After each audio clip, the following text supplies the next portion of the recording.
Hi hello నమస్తే అందరు ఎలా ఉన్నారండి బాగున్నారా నేనైతే మాత్రం చాలా బాగున్నాను. ఈరోజు simple and easy and tasty chicken fry చేసేద్దామా బిగ్లూస్. ఫస్ట్ అయితే చికెన్ని వాష్ చేసి పక్కన పెట్టాలి. ఆ తర్వాత కళాయి పెట్టి ఆయిల్ వేసి అది కొంచెం హీట్ అయ్యాక బిర్యానీ మసాలా వేసి ఆ తర్వాత పచ్చిమిర్చి ఆనియన్స్ కరివేపాకు వేసి బాగా ఫ్రై అవ్వనివ్వాలి. ఆనియన్స్ ఫ్రై అయ్యాక ఇప్పుడు కొంచెం పసుపు వేసి బాగా మిక్స్ చేయాలి. ఆ తర్వాత చికెన్ వేసి కొంచెం సాల్ట్ వేసి బాగా మిక్స్ చేయాలి. చికెన్లో నేనేం వాటర్ వేయలేదు, ఆటోమేటిక్గా చికెన్లో నుంచి వాటర్ వస్తాయి. ఆ వాటర్ తోటి చికెన్ని ఉడకనివ్వాలి.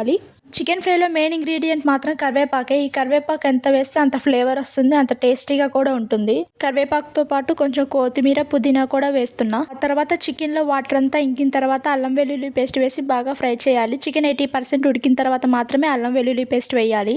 అల్లం వెల్లుల్లి పేస్ట్ వేసాం కదా, అది పచ్చివాసన పోయేదాకా ఫ్రై చేయాలి. అల్లం వెల్లుల్లి పేస్ట్ వేసిన తర్వాత మాత్రం మనం స్టవ్ దగ్గర నుంచి ఎక్కడికి వెళ్ళకూడదు. ఎటన్నా వెళ్తే కథం మొత్తం మాడిపోతుంది. అల్లం పేస్ట్ పచ్చివాసన పోయిన తర్వాత కారం, ఉప్పు, ధనియాల పొడి, గరం మసాలా, బిర్యానీ మసాలా వేసి బాగా కలపాలి.